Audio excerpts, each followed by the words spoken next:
Morning.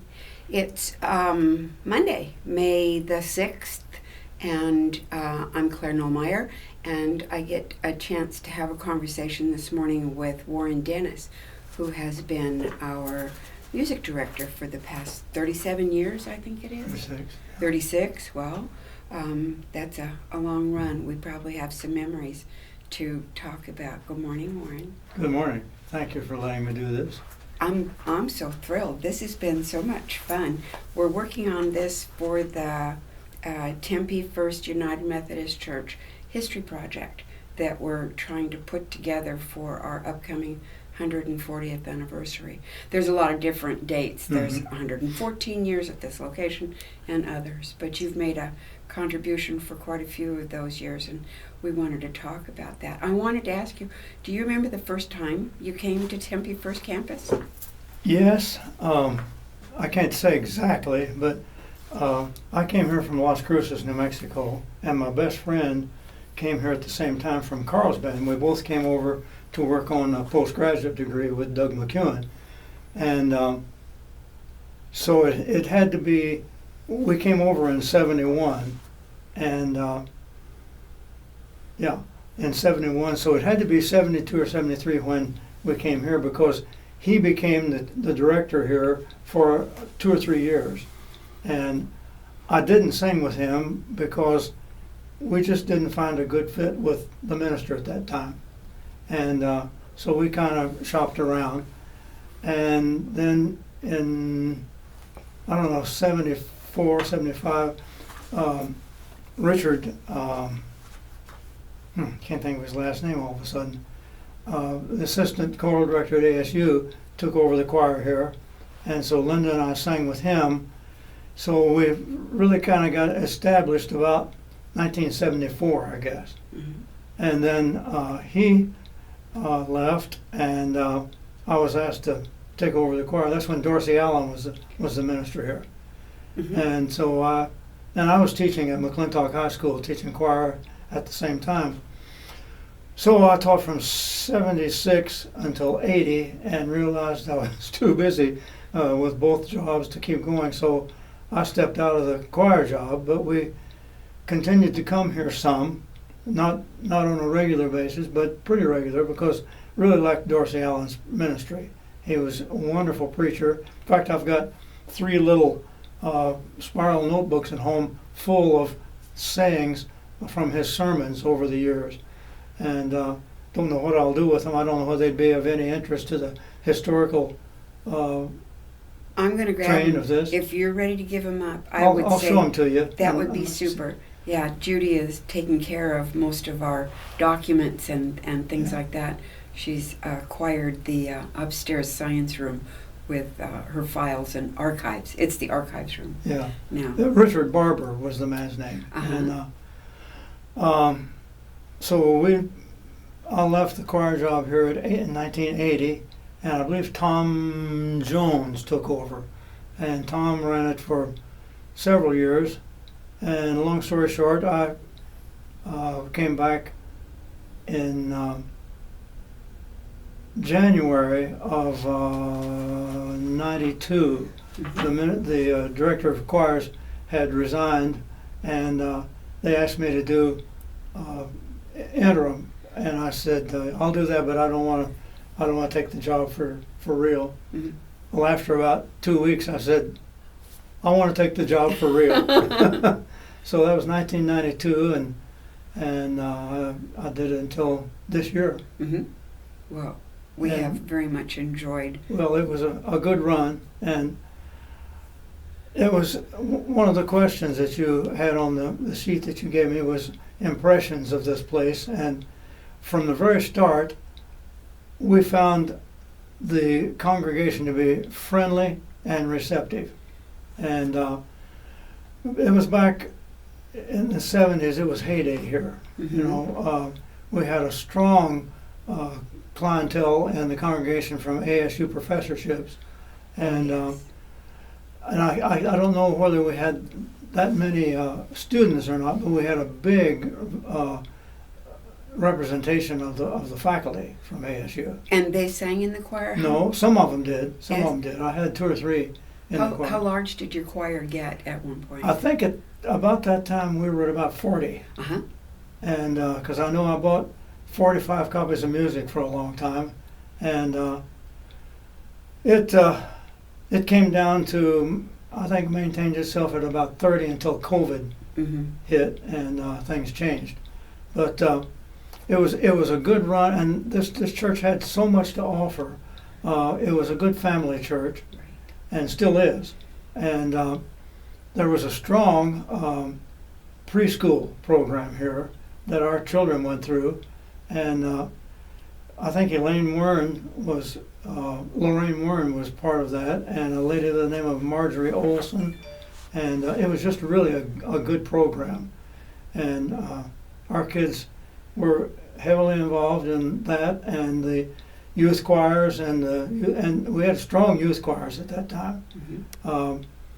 I think Sally Atsumi had probably 20 or 25 little kids in her choir, and Dave and Jean Perry, who were teachers over in Mesa, had the youth program here, and they had probably 20 to 25 young people, and they had a strong program. They would take them camping, take them to California, they did all sorts of out of church activities, and things were really. They had interesting names for the different choirs. Yeah, Do you remember them all? the little kids were King's Children, and Jubilati singers were the high school, junior high age, and both groups were. And there was one other group, it seems like, but I can't think what it was. But they were strong, good representation. They went out into the community some, and always had a strong part of our worship services, and it was a good time. Well, even just this last year, the choir went out a number of different times, I think, over the holidays, and sang at different places, didn't they? Over to Friendship Village and... Well, that's another thing. If you want to consider outreach ministries, I suppose our choir going to Friendship Village once a year was an outreach ministry. I guess we did that for probably about 30 years, and once COVID hit, it kind of came to a halt. But we would always go and sing at their memorial service in May, and that was a good time. We were always so well received because there were so many people at Friendship Village that go to this church here and still do, and that was a good time. Yeah, good music is received well wherever it's taken, I think. Well, I've been fortunate here with good choirs. Whether it was 40 or 20, they've been productive, they've been responsible, they've been good musicians, and I brag on them. I'm talking like I still have the choir. Well, you do. You always will. It's like once a Marine. I brag on the people. I say, no matter how many we had, 40, 30, 20, whatever, about 75% of the choir reads music and reads pretty well. And that's pretty unusual for a church choir. I didn't know that because that's not my gift. I was standing behind the door. So I don't sing, and I think people thank me for that. Do you have a favorite place on this campus that you have special memories of? Well, I guess my favorite place is upstairs in the choir office because I spent a good deal of time there. But I always enjoyed singing in the sanctuary generally during Lent, downstairs with the choir around the edges of the congregation, and me directing from the middle because that was like stereophonic sound. Surrounds and it's a great place to sing, a great place to make music. And ASU used to use it a lot for recitals and small group things, and that's kind of tapered off in the last few years. But I guess singing in the sanctuary is one of the favorite spots for me. I'm glad to hear that. On the questions that we had, was there one that triggered any other memories that you wanted to talk about? Well, speaking of family here in this church, my daughter was married in this church, and that was, I think, 1995. And I had a lot of kids represented with the choir families, the Atsumis, and the Perrys, and the Dennises, and on and on and on. There must have been 12 or 15 kids. I can remember rehearsing for either Christmas or Easter, and we were in the sanctuary down front, and our kids were kind of running wild, and before we could get a control on them, my two boys were kicking a soccer ball in the narthex and broke one of the little panes out of the stained glass window, which is not a laughing matter, but it was that kind of family atmosphere where we were all together a lot of the time. A lot of the time. Parents and children. Mm-hmm. So there were baptisms of your own and other kids that you watched grow up? Right. And confirmations and... All three of my children were baptized here. And our family was very young when we moved here. We moved in '71, and our twins were 6 months old, and our oldest son was 3. So it was an upbringing in this church. Certainly, those milestones, they happened here. So your kids, did I hear you, they went through the preschool program? Was that when it was still over in Fireside, or were the new rooms added on? No, it was in Fireside. Mm-hmm. Yeah. And yes, they did go through that, and I can't remember when that program, that preschool ended, but I'll have to go back. It was in the 80s, I think. It would have been, I think, maybe a little later, but Lorraine was one of our ladies that we've interviewed. So we found her book, and we went through the years that she had the preschool. That was a fun. I don't know whether Mrs. Dias was part of that or not. I remember seeing her name on one of the pictures that we've unearthed, and they had their names outside their doors.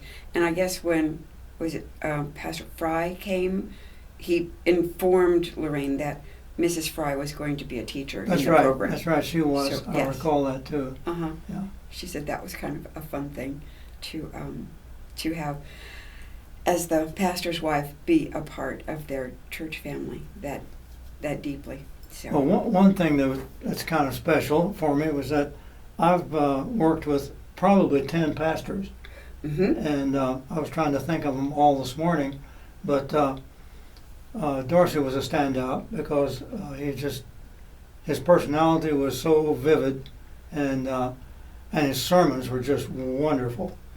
And Dave Summers was a real strong ministry when he was here, and Dave. I'm blank on his name. He's at the conference level now. Farland? That's not right. Dave McPherson. Yeah. And so over the years there's been some great ministries done here and still going. That's wonderful to hear. Yeah. I know we talked the other day with Bob Stanley, and he was talking about Central just not being able to continue anymore. Yeah, that's sad. We have hopes. So what do you see in our future? That's a tough one. Yeah. I don't know. There's 5 different approaches out right now to let the congregation make some decisions on. I hope that we can stay together. I don't know whether we'll be able to stay here. That's a big question mark. Of those questions that you suggested to me, that was the only one that I didn't have a definitive answer for, because I don't know. The variables are all good, but I don't know how lasting all of them are. And I know I'm sounding rather vague, but that's kind of the way my thoughts are on this. It is sort of a big question out there as to exactly the direction we are going to head. And people are starting to talk. Small groups, we met with Stitch, and we kind of knocked it around a little bit. But I think that is the prevailing idea, is that we hang together. We stick together as much as we possibly can for as long as we possibly can. I think that's important, because this church has had a togetherness over the years, it's been very strong. And they have, we've gone through some tough times and bailed ourselves out, and but nothing like we're facing right now. That is true. Other than in the first few years, I read a pamphlet that got published for, I think, the 75th anniversary or the 100th anniversary, and it talked about they had a budget and it was $300 and they didn't know if they were going to be able to pay their pastor. And I'm going, well, there's a reality check for you. Being on finance, I'm looking at those numbers going, you could drive a truck between those two. So. Well, there's been some big things happen, like air conditioning and plumbing. That plumbing situation we had here years ago was devastating, but we rallied, and the organ refurbishment. This congregation steps up and keeps things going. I can attest to that. It does, yes. Yeah. So, a great bunch of people here. And I think that we did see some new faces in church this last week, whether they're just passing through or whether they will come back again. We'd love to have them back. They know that. We told them that. And then we fed them before they left. So oh, good. I'm hoping that that's an incentive. Those Methodist potlucks are a real hook for a lot of folks. Well, over the years, there's been so many of the congregation that I don't know by sight, because I've been upstairs and they've been downstairs. And that may be a negative as far as communication, but to me, the choir upstairs, that's where it should be singing. It's a great sound projection up there. It comes together, the blend, the balance, the unity, all fits in that area. And I'm sort of speaking out of school, I guess, but that's my feeling on it. I just know that's where the choir has flourished, and where they're comfortable, and where the sound is right. Where the sound is right, that's an important aspect of it. So. And that's important to me, because over the years there have been a few surveys about what's important here, and the music has been second right behind the minister. And so I think that's an important point, because that's where the music came from. Exactly true. And when it floats over your head like that, it just sort of drops down on your shoulders. It feels good. It really does. I think that's about it for the questions that I had sent out. Is there anything that you wanted to share with us? Well, let me take a quick look here at.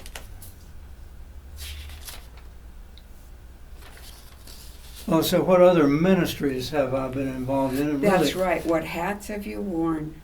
That doesn't go very far, because I basically was just with the choir. I was on church council for all those years, and so was involved in deciding on ministerial ideas. But and then besides the Friendship Village concerts, we did occasionally. I remember joining with Gilbert United Methodist and going to their church and doing a service, and them coming to our church and doing a service. And so that was a nice outreach, but that doesn't happen a lot because of what's required of the choirs in their own churches without expanding. And anyway, it was a fun time, and we enjoyed meeting other people and singing with them, and there's been a few occasions like that where we joined other church choirs, not necessarily in the service, but maybe on a special occasion. I remember getting our church and Sun Lakes Methodist and Mesa Methodist and somebody else over at Mesa First with a guest conductor for a mass choir thing, which was with a little small orchestra, and that was a lot of fun. I would think so. Yeah. I would. I'd pay big money to go to something like that. Well, it was free. Yeah. I do want to say that when you refer to we, you're talking about yourself and your bride, Linda, and you've shared Linda with us. She's been quite active in the Oh, church. she's very strong in over, the, over your time with us here. yeah. with And the you guys stu- are hanging around, right? You're going to stay? Yeah, we're gonna stay. Okay, Yeah. good. Yeah, this is our church family. Yeah, Yeah. all right. I thank you very much. I think that going forward, if we have any other questions or if there's any pictures that you want to share, we'd love to see them. Okay, I'll see if I can find those little notebooks I was talking about. That would be wonderful. See if Judy wants to use those. Hmm. She did go back. You were talking earlier about sometimes it's hard to keep the pastors straight. She's compiled a list, and they're all there in order. So I'm looking forward to that. Many of them I never had an opportunity to hear. Dorsey Allen was one of them, but his name comes up a great deal. Well, he was a strong part of this Hmm. this church for a long time. Yes. Very opinionated, but they were generally good opinions. Well, I'm glad to hear that. Yeah, he was strong. Okay. Thank you, Warren. Thank you for asking me to do this. Appreciate it. You're welcome.